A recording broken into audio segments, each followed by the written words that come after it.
shit.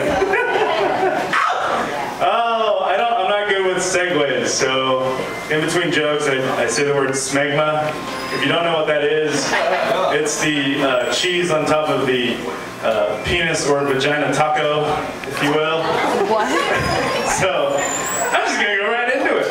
Bucket lists. Oh, bucket lists. Everyone's got them. Up until 2 years ago, you never heard of them. I thought it was just like an STD. You gave someone God, or it was like, what? You got your bucket list? That's horrible. That sounds bad. Did you take antibiotics? No, anyways. There are a list of things that you do at the end of your life. You know, and like that thought alone scares me. That's a big commitment. You know, like climbing Mount Everest, or running a marathon, or fucking Heidi Klum. I'm never gonna do any of that shit. Fuck that. That scares me. And whenever I get scared, my voice goes high pitched. Anyways, I came up with my own version of a bucket list, and I brought it here now. It's a weekly bucket list. It's a more manageable, easy, things that you can do that make me feel good. Me, and I brought it here to share with you. I'm glad it also has my other jokes. All right, number one, do stand up at the Spotlight Comedy Store. Hell yeah! Check that one out. That was easy. Number two, have Thursday, dinner with mother. Oh. All right, I got a color after the show. Number three, wake up next to a preferably alive, naked, hot lady. Yeah! That's for you ladies to decide out there tonight. Number four, throw away holy or overused undies. Yeah, that's not gonna happen. See, us guys, we got a problem. This just got brought to my attention whatever ago. We tend to wear a lot of our clothes, namely our underwear, to a point where, past its expiration date. We don't even know that it has an expiration date. We pretty much wear it until it's a string and then that Hanes sticker. Smegma. Alright, I got a new joke. Bear with me. Okay, so I'm newly single. I've been with a girl for a couple years and then just broke up a couple months ago. And so I'm back out in the dating scene, and it's hard. I gotta be a cock salesman, and I have to package my cock in such a manner where you women say yes. And it's like, oh. And so like, I want to make a distinction between the good cock and the bad cock, and there's nothing out there. Like generally, you're at a club, and you go approach a guy, or a guy approaches you, you generally ask, oh, so what do you do? What do you drive? Like those don't judge a man. Like me being an accountant, it's not gonna get you me in your pants. It's like, so I've come up with my own system. Like I call it the gold star system. And I will hand out the gold star. In order to get a gold star, you need to qualify for it, or have a certain things, points, So I have 5 points. Since there are 5 points on a star, I'm going to go over the 5 points that you need in order to get the gold star. So if you ladies, you see a gold star in a guy, he's good. He's good to go. Number 1, you need a job, and preferably with insurance. Yeah! Go! James, see, my thing is, like, if you pay taxes, then you should get sex. And the more taxes you pay, the more sex you should get. So illegals, no sex, please!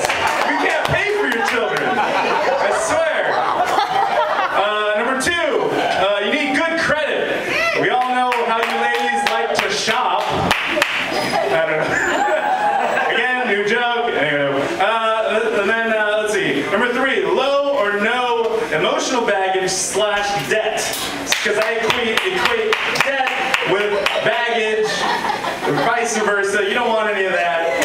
Number 4, you want 90% funny, 10% douchey. What?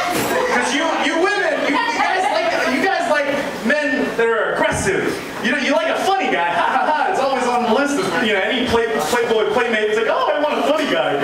No, you want a funny guy that's also a little bit of a douchebag.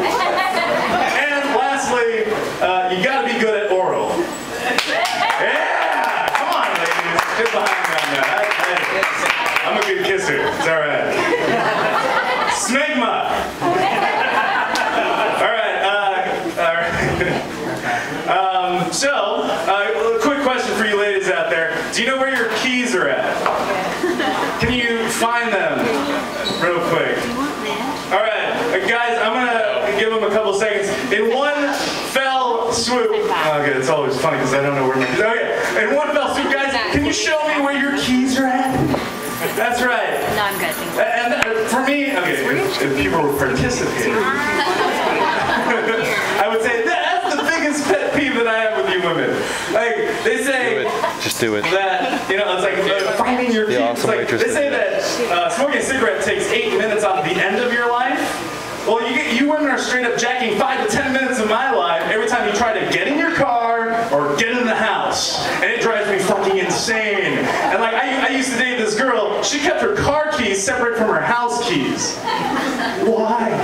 Why would you waste my time like that? I was like, honey, just combine them. And she would just give me this like look, like this just weird blank stare. It's like when you're talking to your dog, right? You have a dog, and it just shat the bed, right? And it just, and you're yelling at it. It doesn't even know what you're saying. You're just like, huh? And I'm like, oh, honey, you don't shit the bed. You shit outside, honey. You don't. Come on, just fucking combine the keys. I'm glad I got that off my chest. This is also therapy for me. Thank you. Smegma. Oh, crumbs. Oh, I hate crumbs. They make me feel fat.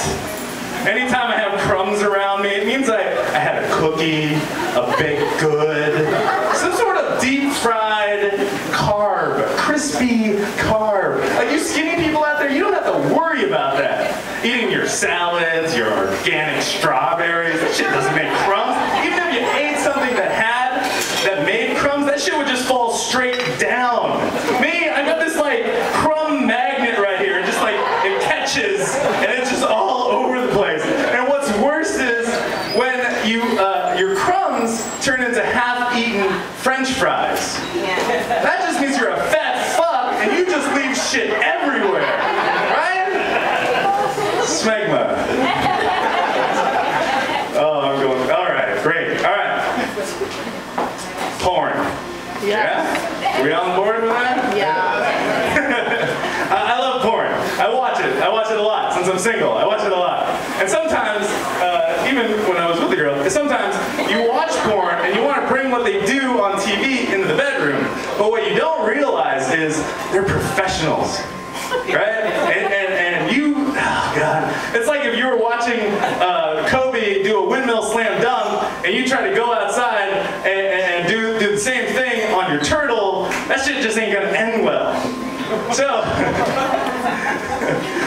so I was dating this girl, and she pulled this move on me. It was just like, I'd never had it done on me before. I'm laying on my back, right? And she straddles me, and my ding-dong is in her hoo-ha. Right?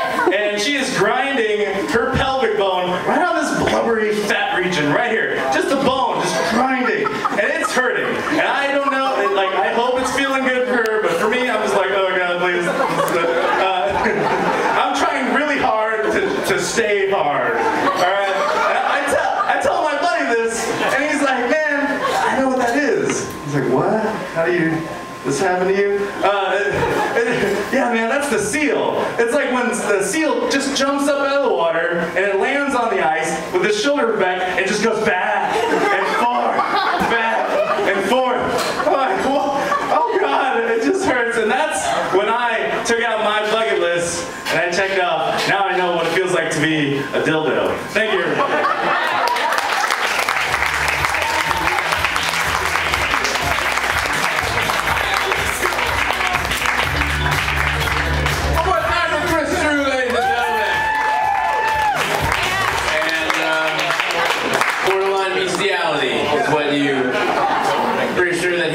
With a seal. Was that what I couldn't hear it clearly, but it sounded like Chris Drew fucked a seal. Just my opinion. Ladies and gentlemen, we'll keep the